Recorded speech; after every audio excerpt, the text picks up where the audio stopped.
श्री भगवती शाकंभरी देवे नमः. नमस्कार प्रिय भक्तांनो. सध्या शाकंभरी नवरात्र सुरू आहेत. 28 डिसेंबर 2025 रोजी वार रविवारी शाकंभरी नवरात्राला प्रारंभ झाला आहे. तर याची सांगता 3 जानेवारी 2026 ला होणार आहे. शाकंभरी नवरात्र सुरू असलेल्या या देवीचे रूप कोणाचे आहे तुम्हाला माहित आहे का? तर हे साक्षात श्री जगदंबेचे रूप आहे. या जगदंबा रूपिणी शाकंभरी देवीच्या चरणी कोटी कोटी प्रणाम. मित्रांनो, दुर्गा म्हणजे केवळ शस्त्रधारी देवी नाही. दुर्गा म्हणजे पालकत्व, पोषण आणि जीवनदायिनी शक्ती आहे.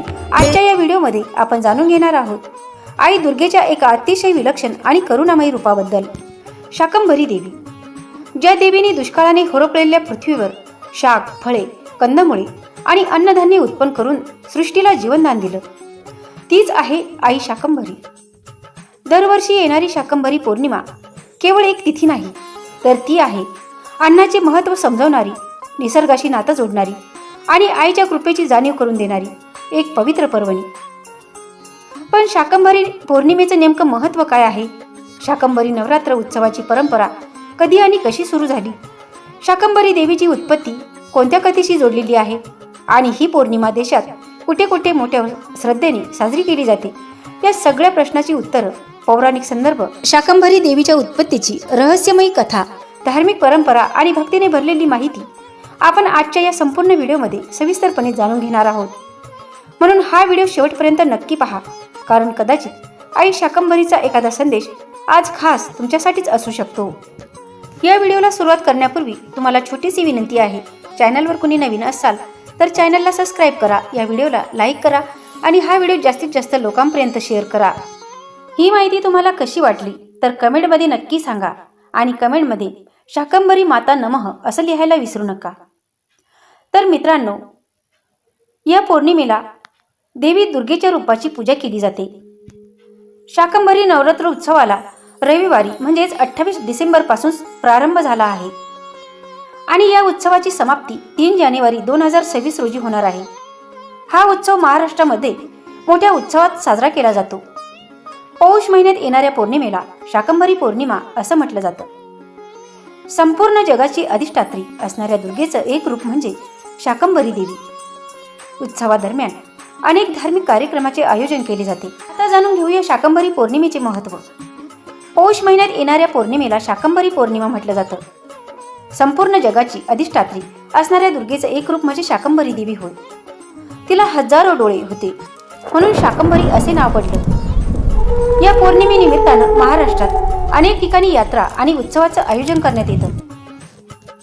महाराष्ट्रातील 3.5 शक्तिपीठापैकी आद्य स्वयंभू शक्तिपीठ असलेल्या श्री सप्तशृंगी देवी गडावर शाकंभरी उत्सवाचे आयोजन करण्यात येतं. 3 दिवसांच्या श्री लक्ष्मीनारायण महायागाच्या कालावधीत दररोज मुख्य 2 सत्रामध्ये महायज्ञ व होम हवन, धार्मिक विधी आदी धार्मिक कार्यक्रम होतात. तर आता बघूया शाकंभरी नवरात्र उत्सवाची परंपरा कधी आणि कशी सुरू झाली. श्री सप्तशृंगी निवासिनी देवी ही सह्याद्रीच्या 7 डोंगराच्या कुशीत वसलेली असून ते 7 डोंगर म्हणजे मधु, कैटभ, शुंभ, निशुंभ, चंड व महिषासूर असून या राक्षसांचा विनाश करून श्री भगवतीने सृष्टीतील सर्व चराचरांना अभय वरद प्रदान केले. या 7 राक्षसांचे अस्तित्व सृष्टीतील प्रत्येक मनुष्याच्या अंतरात असतात. त्यात काम, क्रोध, लोभ, मोह, मद, मत्सर व अहंकार आदींचा समावेश होतो. आपल्यातील या 7 राक्षसावर विजय मिळवता येत नाही तोपर्यंत भगवतीचे चैतन्य दर्शन आपणास होणार नाही. आता बघूया शाकंभरी देवीची उत्पत्ती कशी झाली. देवी भागवत ग्रंथामध्ये शाकंभरी देवीच्या उत्पत्तीबद्दल सांगायचे झाल्यास एकदा खूप मोठा दुष्काळ पडला. लोक अन्नाविना उपाशी राहिले. त्यामध्ये अनेकांचा मृत्यूही झाला. देवीला याची करुणा आली. तिने आपल्या अंगातून असंख्य शाक भाज्या उत्पन्न केल्या. त्या भुकेलेल्यांना खाऊ घातल्या.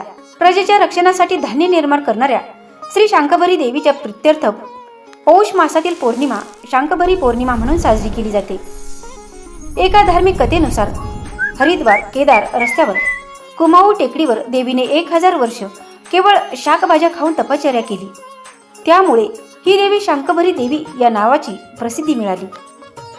महाभारताच्या वनपर्वात आणि पद्मपुराणात त्याबाबतचे संदर्भ आढळतात.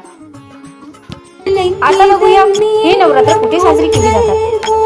शाकंभरी नवरात्र राजस्थान, उत्तर प्रदेश, कर्नाटक, महाराष्ट्र आणि तामिळनाडूच्या काही भागामध्ये लोकप्रिय आहे. कर्नाटकामध्ये शाकंभरी देवीला बनशंकरी देवी असं म्हटलं जातं आणि नवरात्रात शाकंभरी अष्टमी खूप महत्त्वाची मानली जाते. पौर्णिमेला देवीच्या नैवेद्यास न्यूनतम 60 आणि जास्तीत जास्त 108 भाज्या असतात. भारतात सर्वत्र शाकंभरी पौर्णिमेचा कुलाचार केला जातो.